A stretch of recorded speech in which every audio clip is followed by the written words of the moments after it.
시청자 여러분 안녕하십니까? 12월 15일 금요일 RK9 뉴스입니다. 문재인 대통령이 3박 4일간의 중국 국빈 방문을 마치고 오늘 한국으로 귀국합니다. 문재인 대통령과 시진핑 중국 국가주석 사이의 정상회담에선 한중 관계 정상화와 북핵 문제, 그리고 경제와 문화협력 문제 등을 놓고 깊이 있는 대화를 나눴습니다. 그러나 국빈 방문의 격에 맞지 않는 중국의 홀대와 무시, 또 취재진 폭행 사태 등으로 한국 국민들의 자존심에 큰 상처를 남겼다는 아쉬움도 있습니다. 이 한중 정상회담 관련 소식은 잠시 후에 알아보고 이민 관련 소식부터 전해드리겠습니다. 도널드 트럼프 대통령이 2018년 새해 벽두부터 가족 이민을 절반 이상 대폭 축소하고 메리트, 능력 점수제 시스템으로 전환하는 이민 제도의 일대 개편을 최우선 추진할 것으로 백악관이 밝혔습니다. 트럼프 대통령은 이를 위해서 새해 1월 30일 행할 첫 연두 교서에서 이민 제도의 일대 개편에 초점을 맞추는 등 메이저 캠페인으로 총력전을 펼치겠다는 계획입니다. 자세한 소식 워싱턴에서 한면택 특파원이 보도합니다. 도널드 트럼프 대통령이 2018년 새벽부터 미국의 이민 제도를 가족이민 위주에서 메리트 시스템, 능력 점수제로 일대 전환하는 이민개혁 캠페인에 나설 태세를 보이고 있습니다. 트럼프 대통령은 새해 1월 30일 행할 첫 연두교서에서 미국의 이민 제도를 가족이민 위주에서 메리트 베이스드 시스템으로 30년 만에 일대 개편하는 국정과제를 집중 제기할 계획이라고 백악관이 AP통신에게 밝혔습니다. 트럼프 대통령님이 이민제도 일대 개편에서는 최인 연쇄 이민 폐지를 통해 가족 이민을 절반으로 축소하겠다는 입장을 선언해놓고 있습니다. 대통령 지지를 받고 있는 레이즈 법안에 따라 최인 이민을 폐지하게 되면 미국 시민권자나 영주권자 배우자와 18세 이하로 낮춰지는 미성년 자녀만 가족이민 초청을 허용하고 나머지 범죄는 모두 없어져 연간 가족이민 영주권 발급이 48만 개에서 20만 개로 절반 이하로 축소됩니다. 연 13만 개나 되는 시민권자 부모들의 영주권 발급이 중단되고 가족 초청 이민은 2의 순위에 8만 8천 개만 남기고 14만 개나 없어지게 됩니다. 새 능력 점수로 전환되면 이민 신청자의 학력, 영어, 좌보파, 나이, 투자액 등을 점수해서 20점을 넘는 외국인들에게 이민 신청 기회를 주고 6개월마다 취업 이민의 경우 최대 7만 개씩 한 해에 14만 개 그린카드를 발급하게 됩니다. 학력의 경우 미국 대학 스템 전공 박사에게 최고점인 13점, 미국 학사 6점, 외국 학사 5점, 고졸 1점을 얻게 되고 영어 시험 점수에 따라 0점에서 최대 12점까지 받게 됩니다. 나이에서 26세에서 30세 사이의 젊은 층이 가장 많은 10점을 받게 되고 17세 이하와 51세 이상은 0점 처리됩니다. 잡오퍼에서는 중간임금의 300% 이상의 고임금을 제한받은 경우 최고점인 13점을 받게 되고 투자금이 180만 달러면 최고점인 12점을, 135만 달러면 6점을 얻게 됩니다. 취업이민이 절반을 차지하고 있는 한인들의 경우 미국 유학생 출신 고학력자들이 많고 고임금 잡오퍼를 받을 수 있어 유리해질 수 있으나 국가별 쿼터가 폐지돼 인도, 중국 출신들과의 치열한 경쟁을 벌이게 될 것으로 예상되고 있습니다. 지금까지 워싱턴에서 RKTV 뉴스 한면택입니다. 트럼프 행정부가 출범 첫 해부터 이민 심사를 대폭 강화함에 따라 이민 신청서들의 승인은 줄고 계류는 급증해 적체가 크게 악화된 것으로 나타났습니다. 가족이민 페티션은 1년 사이 35만 건이나 늘어 129만 건이나 계류 중이고 그린카드 갱신은 29만 건 급증한 71만 건이나 밀려 있습니다. 자세한 소식 김윤재 기자가 전합니다. 대대적인 불법 이민 단속은 물론 합법 이민까지 까다롭게 만드는 트럼프 행정부의 이민 빗장 걸기로 올 한 해 이민 신청서들의 승인은 대부분 감소하고 계류 건수는 급증해 적체가 크게 악화된 것으로 드러났습니다. 이민 서비스국이 발표한 2017 회계년도 한 해 동안의 이민 신청서 처리 현황에 따르면 현재 561만 건이 서류 더미에 파묻혀 있어 1년 새 130만 건이 급증한 것으로 나타났습니다. 그 가운데 가장 적체가 극심한 이민 신청 서류들은 가족이민 페티션 I-130과 영주권 갱신 I-90, 시민권 신청 N-400, 워크퍼밋 카드 I-765 등 4대 서류들입니다.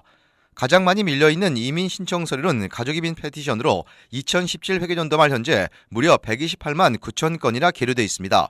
이는 전년도 93만 8천 건보다 35만 건이나 급증한 겁니다.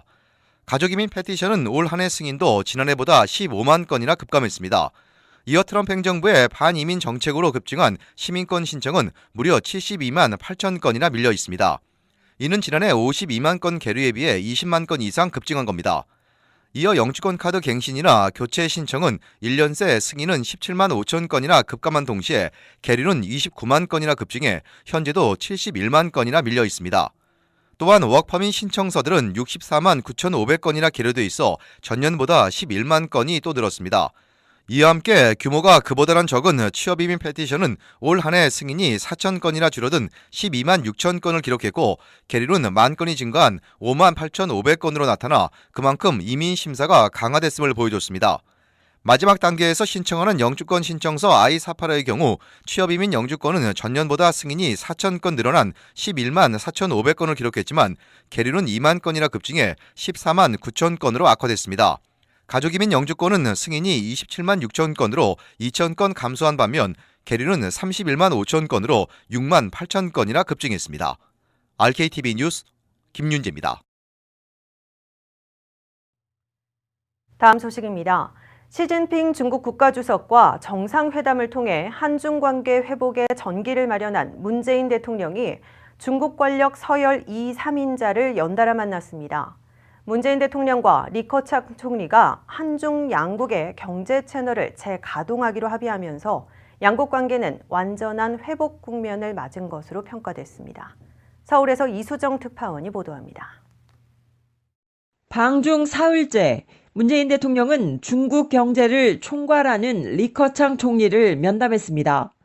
중국 권력 서열 2인자와 한 달 만에 다시 만난 건데 시작부터 화기애애했습니다. 문 대통령은 사드 여파로 한국 기업이 겪은 어려움이 조속히 회복될 수 있도록 독려해달라고 밝혔습니다. 동시에 한중 경제 무역 부처 간의 소통 채널 재가동을 요청했습니다. 리 총리는 한국 기업의 어려움을 잘 안다면서 양국 관계가 발전하면 한국 기업이 많은 혜택을 볼 것이라고 말했습니다. 또 문 대통령 제안에 한중 경제 무역 부처 사이 채널을 재가동하고 소통을 강화하자고 화답했습니다.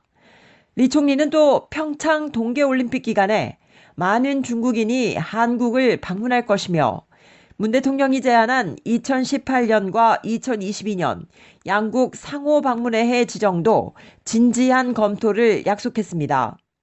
문 대통령은 우리 국회의장 격인 장더장 전국인민대표대회 상무위원장을 만나서는 정치 분야 협력을 당부하기도 했습니다.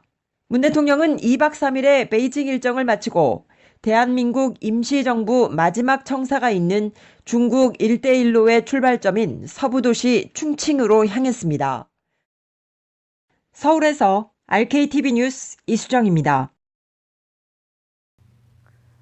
도널드 트럼프 대통령과 블라디미르 푸틴 러시아 대통령이 오늘 전화 통화를 하고 한반도 상황과 양국 관계를 논의했습니다. 크렘린궁은 성명을 통해 미국 측 제안으로 두 정상이 통화했다면서 양자 관계의 현안들 뿐만 아니라 한반도 핵 문제 해결에 초점을 맞추고 여러 위기 지역의 상황들을 논의했다고 밝혔습니다. 크렘린궁은 양국 정상이 연락을 지속하기로 했다면서 다른 세부 내용은 공개하지 않았습니다. 백악관도 성명을 내고 두 정상이 북한의 핵미사일 도발과 관련해 북한의 매우 위험한 상황을 해결하기 위해 협력하는 방안을 논의했다고 발표했다고 AP통신이 전했습니다. 트럼프 대통령은 통화에서 푸틴 대통령이 연례 기자회견에서 미국의 강력한 경제 성과를 인정해준 데 대해서도 고마움을 표했습니다. 미국과 북한이 오늘 유엔 안전보장이사회 안보리에서 정면으로 충돌했습니다. 비확산 및 북한을 주제로 열린 안보리 장관급 회의에서 렉스 틸러슨 미 국무장관이 북측의 비핵화를 강력히 촉구했지만 자성남 유엔 주재 북한 대사는 북한의 핵 보유국 지위를 기정사실로 하며 정면으로 맞받아친 겁니다. 오늘 북미 간 충돌은 북측이 어제 이례적으로 이해 당사국으로서 안보리 회의 참석을 신청하면서 예고된 것이나 마찬가지였습니다. 먼저 발언에 나선 틸러슨 장관은 최근 북측과의 조건 없는 대화를 주장했던 기조에서 한 발 물러나면서 북한과의 대화가 이루어지기 전에 위협적 행동에 지속적인 중단이 있어야 한다고 강조했습니다. 다만 그는 북한이 협상 테이블로 돌아와야 한다면서 대화의 문을 여전히 열어놓으며 북한의 태도 변화를 촉구했습니다. 틸러슨 장관은 북한과의 전쟁을 추구하거나 원하지 않는다고 전제하면서도 평양 정권이 세계를 인질로 잡는 것을 용납하지 않을 것이라며 방어를 위해 모든 옵션을 테이블 위에 올려놓고 있다는 걸 분명히 해왔다면서 분명한 경고도 잊지 않았습니다. 그러나 안보리 15개 이사국의 1차 발언이 마무리된 후 발언권을 얻은 자성남 대사는 사실상 핵 보유국을 재천명하며 미국 등의 비핵화 요구를 일축했습니다. RK9 뉴스 잠시 후에 계속됩니다.